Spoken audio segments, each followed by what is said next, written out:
Another button. Oh, all right. We had great podcast there, but we got a chunk of missing in the video. Sorry about that.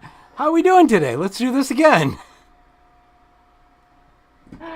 Welcome to Pillars of Franchising. Fred, it's Friday Eve. I'm real happy it's Friday Eve.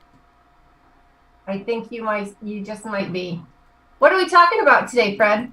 So I've been I think reading. we're talking about know before you buy. Is that what we're going to talk about? Well, there's been a couple of things that I've actually seen in the news that have made me curious and wanted to ask. One was a listing within Entrepreneur magazine about Okay. all the costs to consider before buying a franchise. Strong call. As I was looking through the list, the one that kind of, I guess, I don't know why, surprised me because I've never really heard you or Ray talk about it, is training and support fees. Yeah. So enlighten me. How much should somebody be paying in a franchise for training and support fees? Well, I don't know that you can say that there's a number on what somebody should be paying because I think it depends on the franchise. Okay, first of all, how big is the franchise system that you're going into? Whether it's an emerging brand or maybe it's an established brand that has a lot of support. That's one of the things. But clearly in the FDD that you review, it will talk about the training and the development that you are to receive from your franchisor. And some of those companies will say, oh, we include 3 to 5 days, and then that gets you started. But if you want to have extra training, we can come out, but you have to pay for hotel, airfare, and meals for 3 days or 5 days. Or you can go to somebody else. Like with our brands, we had our Maid training, which was included. So we went to Ann Arbor, we did our training, and then we got to go with another business, a mentor business, and I spent a week with them. Now, those expenses were on me, and I wasn't required, but it was highly recommended to do that. And that was probably the best money ever spent. And depending on the situation, you can spend all kinds of money, very little or a lot, going in and actually working in a business with one of the mentors in the system. And again, it all depends on the way the system is set up. Very important in your FDD to take a look at that. Make sure that you understand, what training truly entails. Coming out of COVID, there's a lot of training programs that have changed and gone to online and Zoom. I'm not necessarily partial one way or another. For me as a learner, I'd rather be there or have someone with me, hands-on, hearing it, seeing it, doing it. I'm one of those kinds of learners. But again, I think that just depends. So, Okay. good question. So the other article I wanted to ask you about, I saw in Crane's Chicago Business, and it was talking about equity, big equity or venture capital coming into not only larger systems like obviously Molly was, from what I remember, they were something, and then they were bought by Dwyer, and then Dwyer got bought by Neighborly. So we've seen that in the Neighborly Right. side of it. But from what I read, even smaller, very new franchisors are getting bought up by venture capital.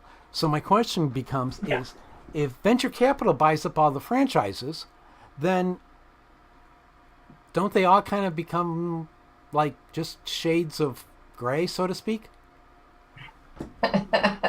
Well, that becomes the big challenge, right? And that's where I think it's really important when a franchisor or multiple franchisors are working with venture capitalists to make sure that those folks really understand what it is about the brand that they're trying to protect. What are some of the things that are really kind of strongholds of the brands, of the systems that you really can't dilute, so to speak.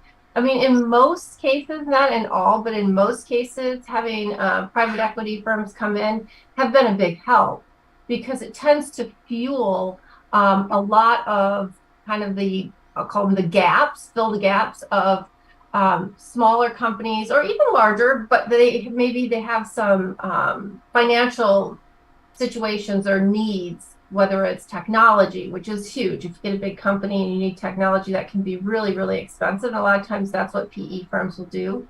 In the case of, we had, let's see, boy, I'm going to slaughter the name. So we're just going to say a neighborly company had a situation during COVID where they couldn't produce their systems, their closet systems, because one of the pieces couldn't be imported from China. So they went to Neighborly at the time, and Neighborly said, well, how are we going to fix this? Well, what we're going to do is we're going to manufacture it here. And they went out and they built a facility where they were able to actually manufacture the piece so that the closet systems could continue to be built throughout COVID without having to shut down an entire system and franchise. So I think those are some situations in which private equity, obviously having extra money for marketing, the branding piece is really important. The only negative I would say is just to make sure that it's a private equity that really believes in franchising and believes in helping grow brands and having high levels of integrity in those brands. So, venture capital and high levels of integrity. Silicon Valley Bank. Never mind. Rather than me taking us down a real rabbit. Exactly. So, shall we go to our guest? I would love to get to our guest. Carlos, I have been waiting forever to talk to you. Our guest today, for all of you, is Mr. Carlos White of Lathrop GPM, Coast to Coast Franchising Legal Team. And Carlos, I wanted to have you on the show today because of the great work that you were telling Elizabeth and I about when we were down at Palm Beach Atlantic, the work that you and your team and several other teams have joined together on to help, as we were calling it, the last I knew of anyway, is the Dallas Initiative. Do you care to kind of talk a little bit about that and anything else about you and how you got to where you are today? Absolutely. Thanks so much, Kristin. Glad to be here. Very excited to be here. Love always being on platforms where we're talking about franchising. Even though franchising is not perfect, it is a very strong business model that's been very successful. And that's one of the reasons the mayor of Dallas, I must admit, Mayor Eric Johnson's idea with respect to the franchise initiative was taking a look at seeing what businesses tend to be more successful than others, as well as how do we go about creating more of an environment so people can be more successful. The thing that I really love about franchising is what other business model or deal in which you have this much transparency, right? We was talking about Kristin with respect to the franchise disclosure document. I remember doing a lot of M&A deals where we'll close deals in 90 days, and there's no requirement to have that type of documentation, but yet still we're doing billions and billions of dollars of transactions. So I think the fact that we have the transparency is so important. And in connection with the Mayor Eric Johnson's franchise initiative, one of the things that we wanted to do is, because Dallas, like a lot of cities throughout the United States, is we feel is a global hub. We have a lot of large franchisors, a lot of diverse franchisors, whether it's quick service restaurants, whether it's business services, whether it's signage and things along those lines. And we also have about 15 franchisees that have over $50 million in revenue, right? And given that we are the fourth largest fourth largest metro in the United States, it just was a natural fit with respect to why don't we start connecting the dots and creating an ecosystem that can just maintain, bring the ecosystem about franchising is actually being an entrepreneur. And while doing that, let's also increase the participation from overlooked and underserved communities with respect to how can we get them involved with respect to franchising. So that's really are the two pillars of the mayor's franchise initiative is to kind of connect and say, hey, Dallas is an international city and we want to be seen as one of the leaders in franchising. And number two, we also want to create opportunities for other entrepreneurs that might not be aware that franchising consists of more than just quick service restaurants. Well, and I think that's awesome. You know, when Elizabeth and I met you and your wife, Tiki, we talked a lot about that and being able to, you know, the great thing with franchising is that it really is an equal opportunity platform for people to participate in. It's a great way to open a business, become an entrepreneur, have kind of control of your own destiny, if you will. And what I really liked about the discussion we had was the fact that you really want to be able to go into some of these areas that have been so underrepresented. And can you talk a little bit about why you selected that area to be your area of focus and kind of what your plan is in South Dallas to really help those people get to the next level in their futures? Yeah, with respect to because the franchise initiative, of course, is citywide, large initiative, but we do have a specific emphasis on Southern Dallas because what we've noticed throughout the years is that Southern Dallas is more seen as a real estate play, right? Hey, there's a lot of real estate things along those lines, as opposed to a place where you can actually invest and grow out potential opportunities in those particular areas. We have a lot of franchisors, like for instance, I represent a franchisor called Williams Chicken, right? That's a $50 million business that operates in the most destitute areas, right? And there are a lot of Williams Chickens within this particular area with respect to their businesses that can basically just within South Dallas, because we have 1 million people in South Dallas, and we're not talking about the contiguous metros that's next to it. So you have the base. You have the products and service offering. Now we just need to identify companies that have systems. We're creating franchisors as well, because we do want to democratize franchising. Franchising is just not for large concepts. There's also small concepts and regional concepts that should be created based off of that. But we also want to match up folks to let them know it's like, hey, you have Molly Maid, you have a Neighborly. There are opportunities in which you can be an entrepreneur and you at a less risk point, coupled with the fact that it's not as capital as intensive as if you do it yourself. So One of the things, the South Dallas Initiative, fortunately, we have Mayor Eric Johnson. We've had a task force on innovation a couple of years ago that kind of brought a lot of this ecosystem, financing institutions, community development, financial institutions. So we already have an overlay with respect to a mission, with respect to create more opportunities in Dallas. And this franchise initiative plays right into that ecosystem. So very excited to recognize, like, you have a lot of companies that's like they may have a government contract or things along those lines. Like, hey, I can scale if maybe I convert my independent business into a larger franchisor that has the systems, so I can focus more on operating and get additional contract. Those types of things have been overlooked for years, and we're excited to take full advantage of it. Well, and I like some of the things, as people are listening, they're like, wait a second, what's going on? So really the overview that we had initially discussed too was being able to take a community where maybe there is money sitting there. For whatever reason, other people don't want to invest in those neighborhoods, right? But there are people there who could, and maybe they need a little bit of extra financial help. Maybe they need a little bit of extra training. And this initiative fits nicely because not only were you also working with some banks, but you're also working with some franchisors who have systems that are easy for people to learn, right?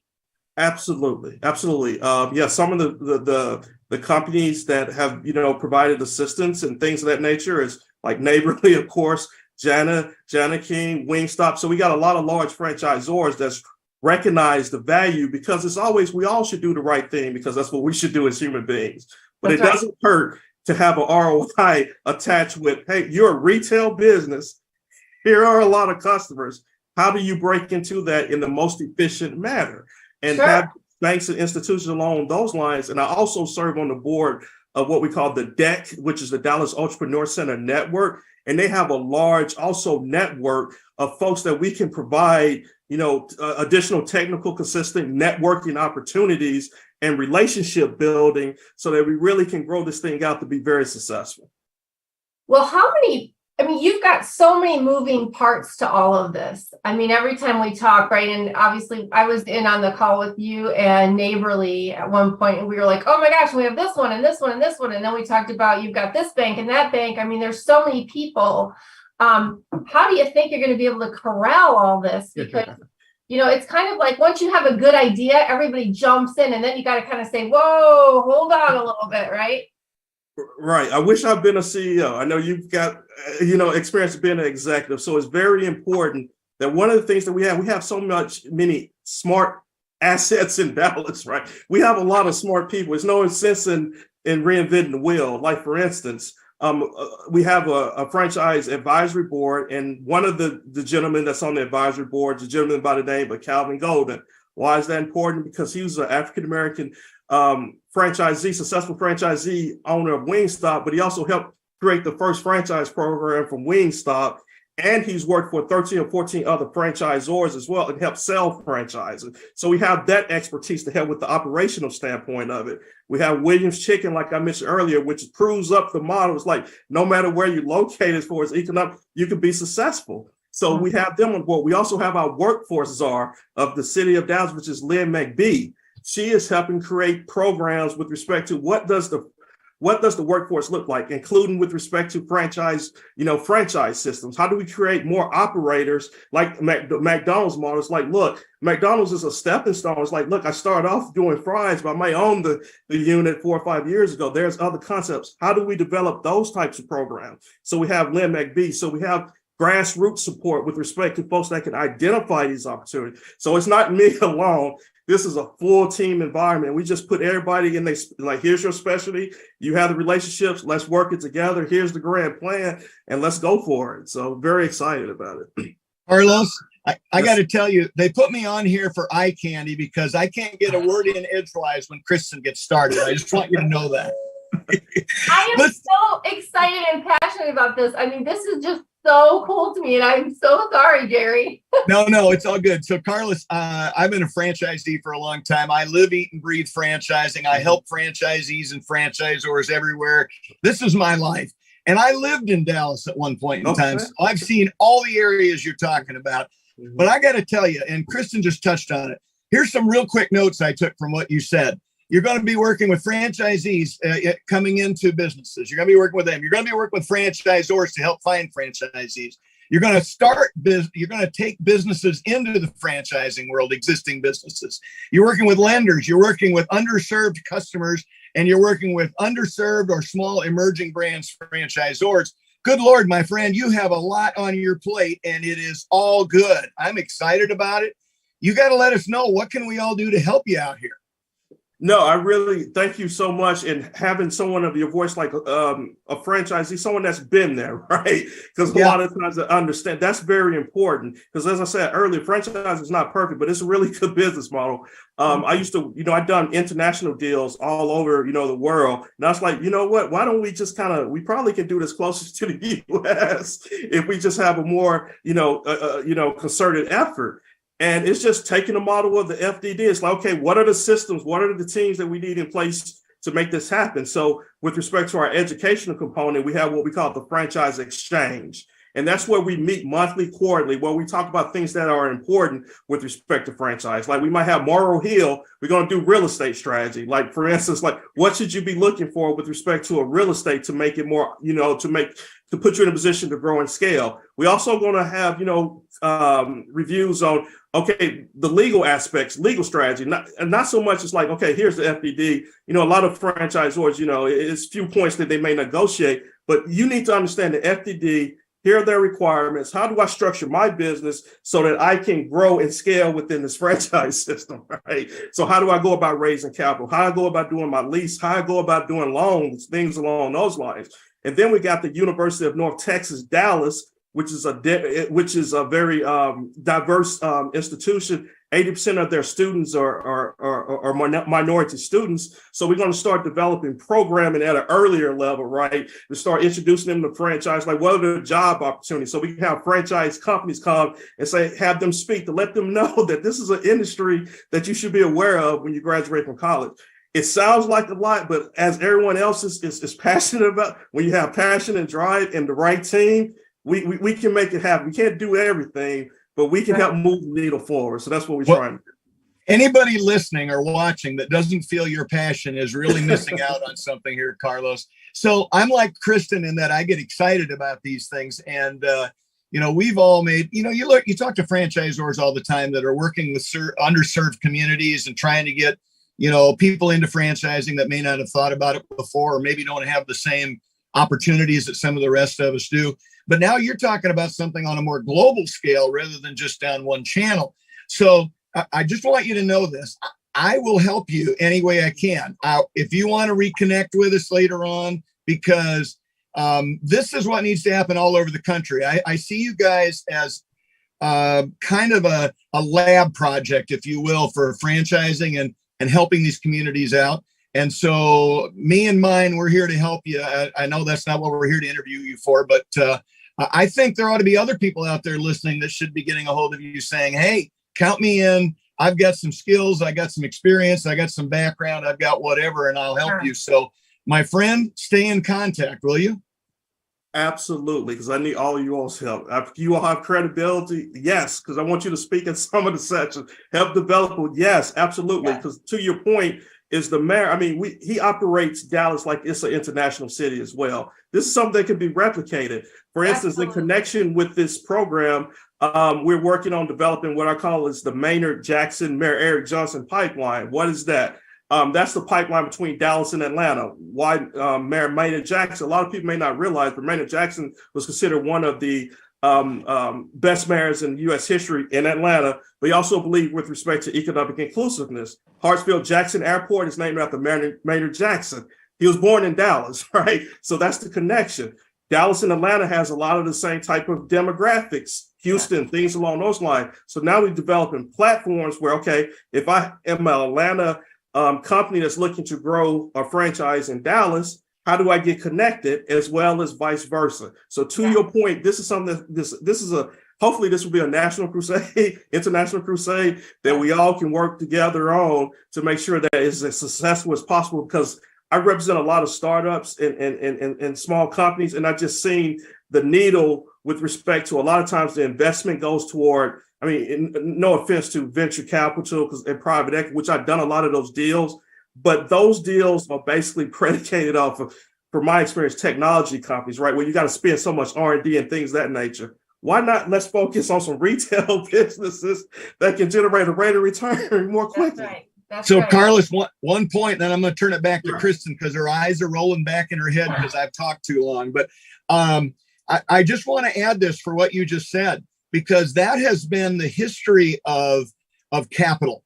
But the modern capital is recognizing the value of franchise systems. And they're not only, Fred talked about them engaging and investing in franchisors, but we're seeing a lot of, especially smaller, less known equity capital type, businesses coming out, and they want to help franchisees, or they want to be a partner with franchisees as they're putting together larger groups.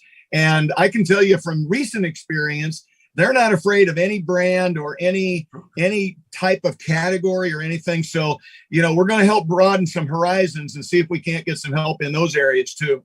Yeah. Perfect. Well, and it also sounds like a lot of the banks, I mean, now with the SBA destroying their list of franchise systems that they're going to have on their top secret super list or whatever, all I can hope is that means more people will have more opportunity with emerging brands. And, one of the first things I recall saying to you when we talked about Dallas, I said, oh my gosh, I want that here in Chicago, right? Now we just have to get a mayor, and then we can talk about that. But I would love to see this become really a national program, international for sure. There's so many great professionals within all of these industries that if you can put them all together and everybody stay in your lane, yet collectively work to the common goal. I mean, think about what that means, not only just for franchising, but for individuals who maybe are in situations who they didn't go to school, they don't have a trade, but they're plenty street smart. They've got smarts. They just have never been given the opportunity. And I think that's one of the great things that I really value about franchising and about someone like you who's saying, hey, we're going to give these people a chance and we'll figure a way how to get them whatever it is they need. We talked about some of the businesses that include trades, right? Like where could we go with some of these trades unions even, or some of the trade schools and say, hey, we got this thing going on. We need plumbers, we need, IT people, we need, craftsmen, whatever it happens to be. And I think this is really just the very first layer of something really wonderful. Can you please tell us just quickly, how did this whole thing get started? I mean, whose brainchild idea was this really? Yeah, it's funny. Of course, I've been working in the franchising space for 15 years. Started my career practicing at DLA Piper, right? Got very excited. But the mayor and I, we actually went to law school together, and we live in Dallas, and we just kept tabs. And as he was progressing, because he was a really great state representative, got a lot of laws passed, and he's a Democrat, but got a lot of laws passed because Texas is mostly Republican. That means that we can do the right thing and get things passed. Yes. And I was telling him, it's like, wait a minute, I'm dealing with concepts that are regional in nature that's selling for 9 figures, things along those. I was like, people just don't know. I mean, they're not, I was like, Lord, we're missing an opportunity, as well as the franchisees are being successful. And he was like, you know what? That's great. Then PwC came up with I think a report back in 2016 where it went down by congressional districts, how much franchising impact a particular district, and that was like 8.1 billion. So we were talking, it's like, we got to do so. It's like, absolutely, I'm a state rep. This is more of a local type business. Just hold on. I'm gonna run for mayor. If we win, then we're gonna roll this out. So fortunately, fast forward to 2020, and we was getting ready to roll it out, but we had the pandemic, right? And things along those lines. But now it seems like it was the perfect time to roll it out in August, so that we can move forward. Absolutely great meeting folks like you. This is the part. It's like this is inclusive, right? We want to democratize franchise, and that's what you need. We need folks all over the Rainbow Coalition to make this work with the goal of this is not this is not nonprofit, right? This is for profit. Sure. But everybody wins, because I've seen too long representing small companies and emerging companies. It's like you have great operators, but they really don't know how to scale. And what we have, in the market, it just not, it doesn't work like it should. It's like, why don't we just take the franchising model and just got to do this? Let's try that. So. Yeah, I'm sorry, Jerry. Let's get some business owners in the communities that look like their communities, right? I mean, represent. That's what it's all about. You're so right, Kristin. I mean, even if you just think about going back to private offering. See, this is something, hopefully we can start building this up. Then we can start going to get policies about, hey, let's have carve outs if we're raising money for a franchisor that's in a certain, because to your point, it's like, look, if I'm in the community and I recognize a brand that I've been going to all the time that's very successful, why can't I have the opportunity to invest in that brand, right? Through private offerings? Because a lot of times the startup costs could be anywhere, let's say, from 50,000 to, 400 or 500. We're not talking about the large service restaurant. Why can't I pool funds and become a part of this franchisee or become this franchisor? And if this thing scales and grows, then you're gaining capital gain. That's how you build wealth. You build wealth through ownership, equity, capital gains, and things along those lines. Those are the things that we have to also incorporate, because franchising, it incorporates it all. That's what I like about it. And that's the kind of model that we need to just innovative thoughts. It's like, okay, let's focus more on things that win. If we can go and show us like, look, franchise businesses tend to make more in sales, especially in minority communities and non-franchise business, we need to ask why, and then we need to implement it, right? Because it's the system. At the end of the day, the R&D we don't have to pay for, it's the system. That's right. Carlos, I'm not sure you're aware of this, but the International Franchise Association a couple of years ago paid for a very, very big, deep study about the impact of franchising on communities, about the positive impact it has on minority communities. It showed that they were more profitable than your average standalone businesses, that they did more revenue, that they were more accessible. There's a long list of things. So there's some valuable information in there that you may want to try and tap into if you haven't so far. And then the last thing I would say is, when you're a part of a franchise system like Kristin and I are, and you've seen this in your world too, when you go to one of our conventions or one of our educational sessions, it's a rainbow in that room. Mm-hmm. And they're not all, I mean, I can think in the Great Clips world, we've got an immigrant from somewhere in Southern Africa. We've got several Indian immigrants. I mean, these are people that are first generation in this country that have gotten into franchising, and they're building not only family wealth, but generational wealth through getting that first store, that first unit, and then adding another one and so on. So these are living, breathing examples of what you're trying to do on a little larger scale. So lots of things out there, lots of people that can help with this. We just need to keep getting the word out. Absolutely. No one has invented it. It's just, let's connect the dots, get the right people in place, connect the dots, and let's scale this, thing the best way that we can. So, Carlos, I'm so glad we were able to grab some time of yours today. And I want you to know that, you're always welcome here on our platform to talk about this initiative. And, we're going to keep tabs on you, because I really want to make sure that as things change and grow, anything you need, if we can get the word out, whether it be through the podcast, whether it be through the magazine, on the blog, give us the information. We'll shoot it out across everywhere. And, we just really appreciate the opportunity. We were just Fred, we were number 1 on Spotify, number 3 on Apple for podcasts. So, hey, that tells you something. We're moving and shaking, and we want you to be out there with us. We want to get the message out. So please keep in touch. We'll certainly be tracking you down. How can somebody get in touch with you if they want to give you some information, offer up some resources, free money, that kind of thing? Yeah, I think the best way now is I created a Gmail account. It's franchise.initiative@gmail.com. franchise.initiative@gmail.com. Yeah, we're getting ready to start rolling out some programming. As a matter of fact, in Dallas, we're having what we call our State of Entrepreneurship event, which is March 29th. And I'm interviewing a couple of well-known music artists that are also serial entrepreneurs that we're going to discuss more about the Maynard Jackson Franchise Initiative and things along those lines. So we're getting ready to kick off a lot of sessions and things along those lines. And hopefully by next year, we can start segmenting it by industry, right? Because that would be so important to have. But I really think the home service, the business services are overlooked, and I think that's a great opportunity, low-lying fruit that we really can make a difference now. So, well, we are so excited. I can't wait to see how fast you go with this, and we'll have all your contact information also out there on pillarsoffranchising.com. Please give our love to your lovely wife, Tiki. I hope you guys get some time to get away and get into the warm sunshine very soon. And we'll look forward to chatting with you again in the very near future. All right. Thank you. Keep up the great work. Since you invoked the name of Fred, a minor correction to what you said. We're Okay. number 1 on FeedSpot's top 50 franchise podcast, and number 3 on you. iTunes. I'm sorry.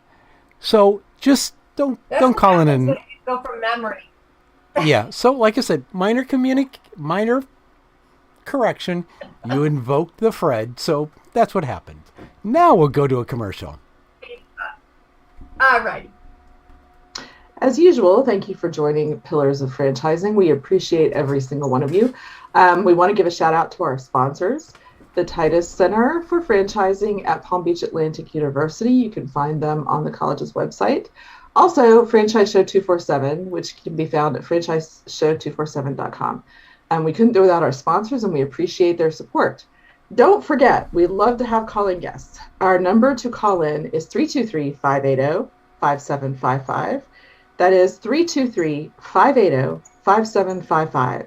If you have questions for our guests or for any of our Million Dollar mentors, we welcome you to call in at any time on the show. We will do our very best to answer your calls. Stay tuned, more coming up.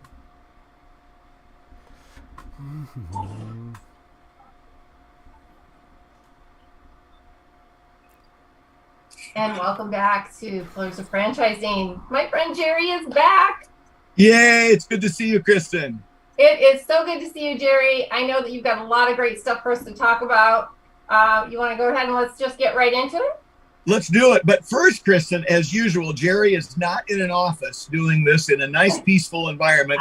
So if you hear music around me or horns, once again, I'm in a vehicle, in a parking lot, in between things, trying to still help franchising wherever I can. So I'm waiting, honestly, for the grandkids to bang on the glass and say, Grandpa, it's time for ice cream. I sent them to ice cream. They're there right now, so I don't have to deal with them. I got to deal with the sugar high when they're done. Ooh, okay then. Well, we better get started. Well, let's go. So I just got back from the IFA convention, and I sat on a panel that I actually put together and then got somebody to facilitate, so I didn't have to do that, so I could speak. And it was on the issues all franchisees and franchisors, for that matter, have faced regarding supply chain issues and staffing. And I believe I believe our friend Karen is going to be talking a little bit about staffing, so I'll try and just touch on that a little bit and give her some more bandwidth as the show moves forward. So let's start with supply chain. Yeah. This is an issue that's impacting everybody. I myself have had units that have been 3, 4, 5 months late opening because something wasn't available. Right. I have dealt with products not being available that we resell because supply chain issues are not there, shelves that are partially empty, whatever the case might be. So I've lived it. We had a lot of great conversation on the panel, but here's some things I can tell you. First off, we don't see supply chain issues going away anytime in the near future for a variety of reasons, staffing being one of them, right? If you run a production line and you're short-staffed, you're going to make less widgets or less product or less desks or whatever it is for a period. So there's going to be a shortage. So we've got to be innovative. Out in the field, we've got to be innovative. I would say if you're building a new unit, you plan your schedule around being short something, and there's a delay of 2 to 3 months at minimum. Plan it that way. The worst case is you're surprised when it shows up. When it's something related to things that need to be on your shelves, you need to be careful about staging things. Frankly, this is an old practice, right? You spread the products you've got out. You put more distance front to back between them. You create an image of having a lot of things rather than, what you normally do. Because that's facing the shelves, right? You face your shelves, I think. Oh, my staff can tell you about that. First thing Jerry does when he walks into every salon is go over and face that stuff, pull it forward, and then glare at the stylist because it should have been done already. But, we had a guy there that his entire franchise system is built around basically, it's Fritos Pops. And they sell ice cream out of trucks in neighborhoods, basically. So he put it an interesting way. The vehicles that they need for their business are the same ones Amazon needs for their business. Who do you think gets access to the supply chain? Oh, no. Yeah. So he, as the franchisor, got really creative early on and reached out to some, major auto dealers around the United States and started having them track good used versions of that.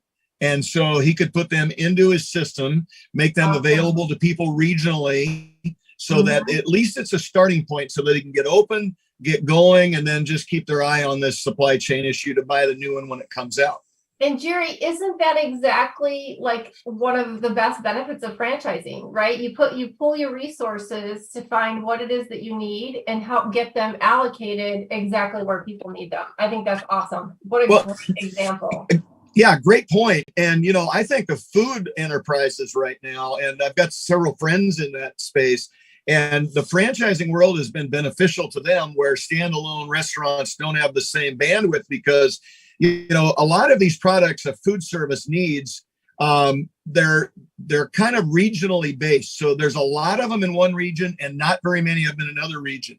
And sometimes the franchisor or the distributors don't recognize that or react quick. But when you got a franchisee in an area that has found a supplier that's got a warehouse full of hamburgers or buns or, paper products or whatever the case might be, and they can put that out on the old telephone game thing that we used to have as kids, franchisees use, and they stay in contact with each other. So you put that out there and suddenly you got franchisees from around the country buying products from that one region that have been identified by a franchisee. So it's all about being innovative, thinking outside of the box, not getting fat, dumb, and happy and expect that it's going to continue the way it used to be. Sure. Well, and also I think it's important that people don't panic. I mean, if anything, if we learned anything in COVID, it's, if you panic, you're going to lose. It's about stepping back and saying, okay, how do we be strategic about these problems we have? Where are the resources? Again, I mean, if you're an independently owned business, it's a little trickier to find those people because everybody out there is your competitor. And your neighbor's not your competitor so much, they're your partner. Right. And you bring up a good point with that panic thing because what many franchisees and frankly franchisors learn from us, right? As franchisees, we solve problems in the field and franchisors pick up on it and then they're doing it. So learning how to replace like products, in the old days, I'm speaking for franchisors here, and there'll be one out there that gets grumpy with me. But the bottom line is, in the old days, franchisors wanted you to use one product to serve one need from one manufacturer.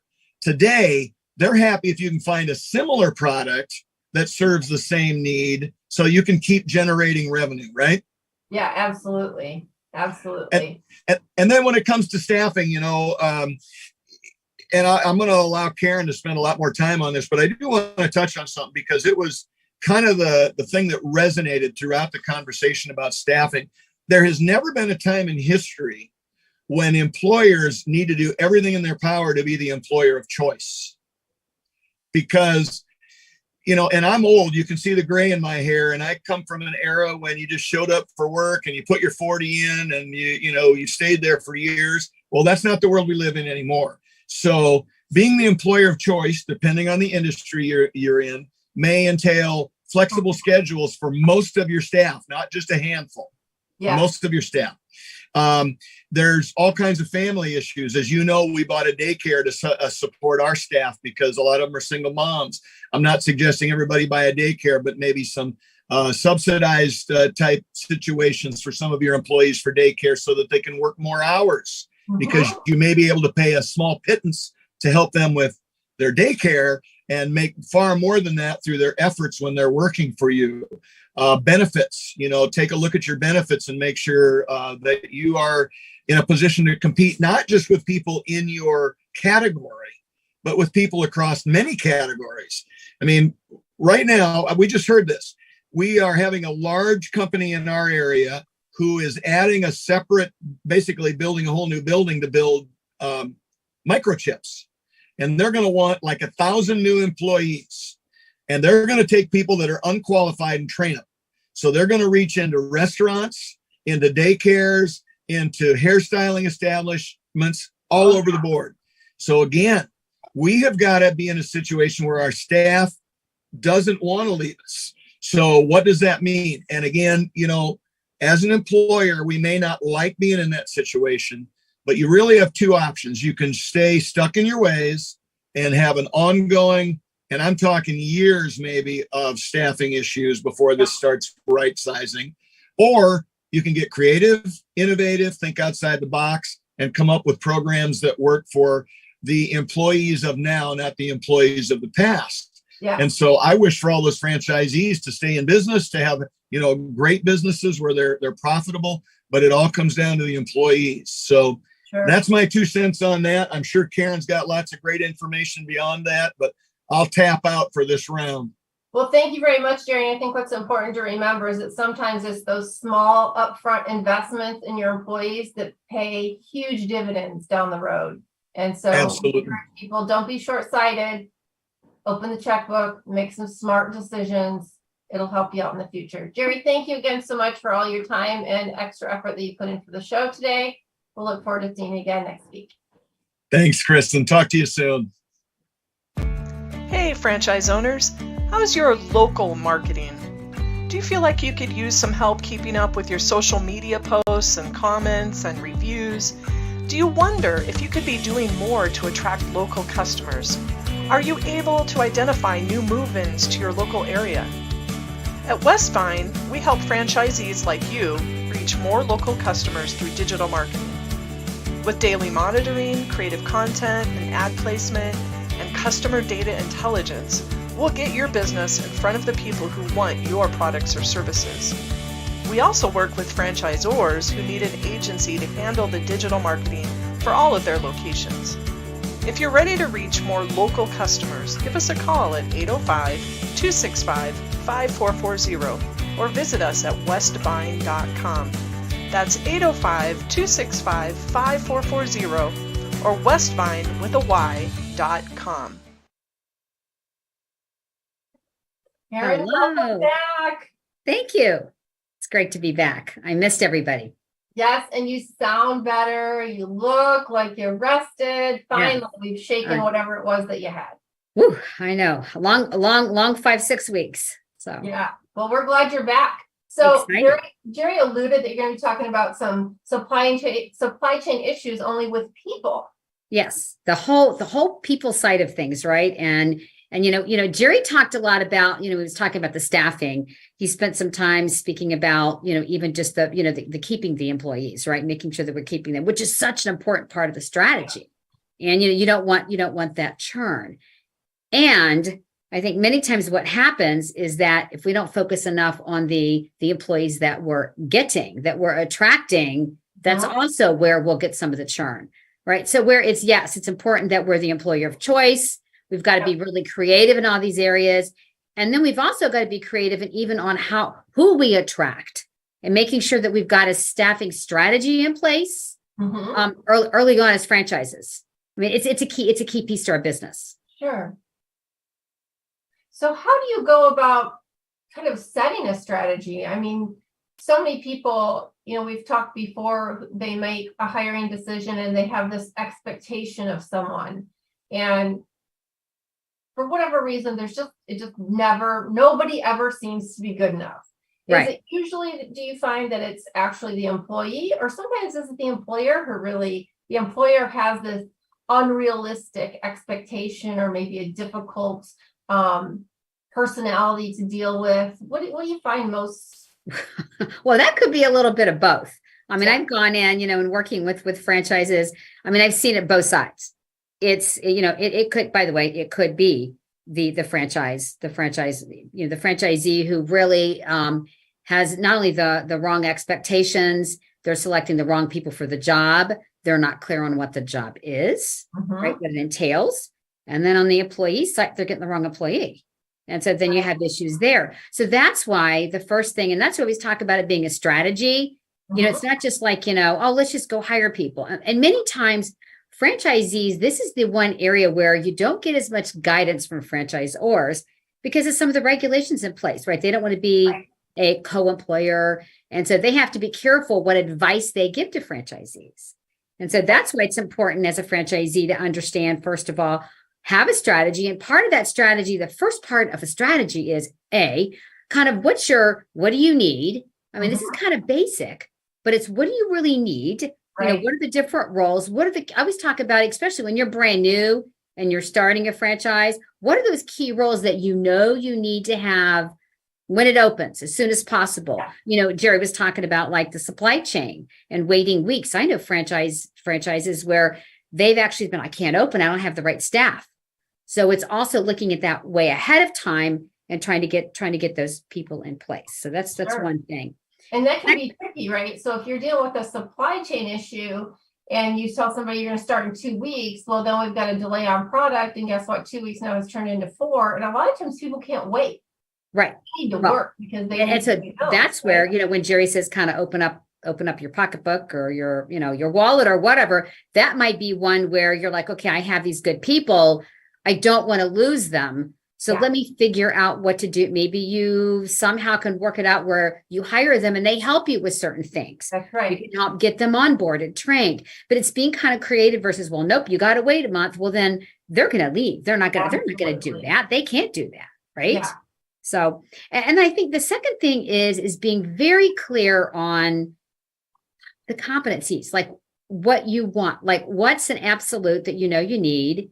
And then what's kind of a desirable. I think too many times franchisees don't think about that. They don't think about kind of what they need, or they just go to, let me look at the resumes and see who has experience, right? Let me just look at the experience.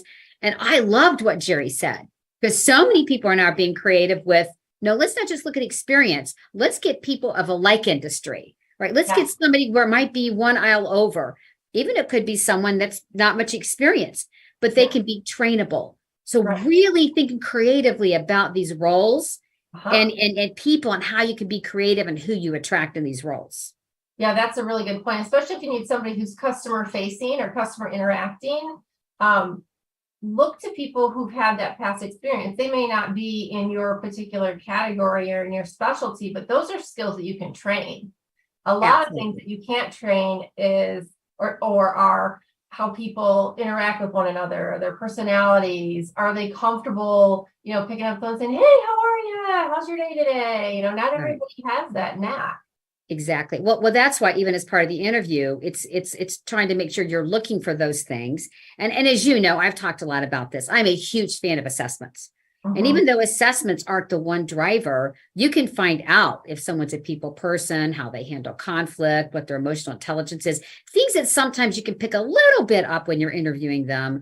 Sure. But you can get more information that way. I mean, because our people in a franchise, there are brand ambassadors, right? They're the ones that are the face of our franchise. And so if you get the wrong people, you can, again, this is a pretty obvious statement, but you could lose customers. You could lose people pretty quickly, but sometimes I think that's not front and center as an especially new franchise. You're thinking of all the logistics. I've got to do these things, right? The supplies, if it's the building, it's all these other logistics, and that people part tends to kind of be put to the side. Yeah. And I guess I'm saying, let's take it and make it front and center as well as some of the other things. Yeah, absolutely. Do you have any other points that you'd like to share with us? A couple of the things I know a lot of people are dealing with right now. And as Jerry said, this isn't going to go away. This is going to be something where it's going to be around for a while. Mm-hmm. So even being creative in where we go and strategies on how we look for people. I have a lot of people, I can't find anybody. Well, what are you doing? And they're like, well, I'm just putting it, just kind of putting an ad on, Indeed or something. And that's great. That's wonderful. But then there's an and is be creative on kind of look to your other franchisees, because if they're in some different market area, maybe you kind of team together, do a creative job fair with them, go to your local university, go to like some of your alumni associations, organizations, try to think through where are people, even the professional associations where you might want to hire someone from that. Yeah. Kind of be thinking through and being creative even on where you go and look for someone. Yeah. So you're not kind of stuck with kind of with the same old traditional strategies. Yeah. And I'll tell you, the one thing I've always found, and I didn't believe it when I very first started, a brand new business owner, and I always had HR systems and specific ways that we needed to hire when I worked for a corporation. But when I was on my own, people said, listen, you just need to get your core of employees. And if you create an environment that they feel like they belong, lo and behold, they will do the hiring for you. And guess what? That is exactly true. What has happened over the years. And all of these gals they're like family. And it's really been a gift. And it's not that we don't still have to hire. We do. We still have to hire, and we do have to be creative. We put signs on the cars, and, we do hiring bonuses and all kinds of crazy stuff like everybody else has had to do. But I just think that we can't, to your point, just post on a job board and think that people are going to come walking in the door, because that's just And that's why you've got to know that foundation. You brought it up. It's like, what's the foundation of people that you need to help you drive the business? And then that's when you start adding. And I think that's a key piece. And then I guess last point would be that so many people don't view this. I mean, we're selling someone to come work for us right now. Yeah. They're selling themselves and we're selling us. So when we get someone that think is really good, too many times I think people just look at it like it's just this rote, let me just interview these people, let me do this. There's a little bit of selling them and making sure they know all that, and yes, you can have even all the benefits and, Jerry's talking about a flexible schedule. You've got to have all that, and people buy people. Yeah. So if they're talking with you and even the people there, they're going to buy those people. I really want to come here. This boss looks pretty great. And so it's making sure that you've got that into place too, and that you have that people connection. That's a key piece. Very good, Karen. Thank you again for all your time this week. We appreciate it. And I'm so glad that you're back and feeling better. Thank you. Hopefully we'll get another great interview out of you again next week. Hopefully you're going to be here with us, aren't you? So no, I think it's week after next, maybe. Okay. All right. Well, but I will be back. And it was an exciting podcast. It makes me I'll tell you, first of all, I love franchising. And I just love what's being done in Dallas. And Kristin, I'm thinking we need to do something here in Chicago, don't we? We are ripe. We are so ripe, and I know that, when you're in a big metropolitan city, and there's sometimes we'll just say a lot of negativity in the news and stuff. All you want to do is help build people up, make things better. let's get our new mayor in place and then let's start Agree. knocking on their door.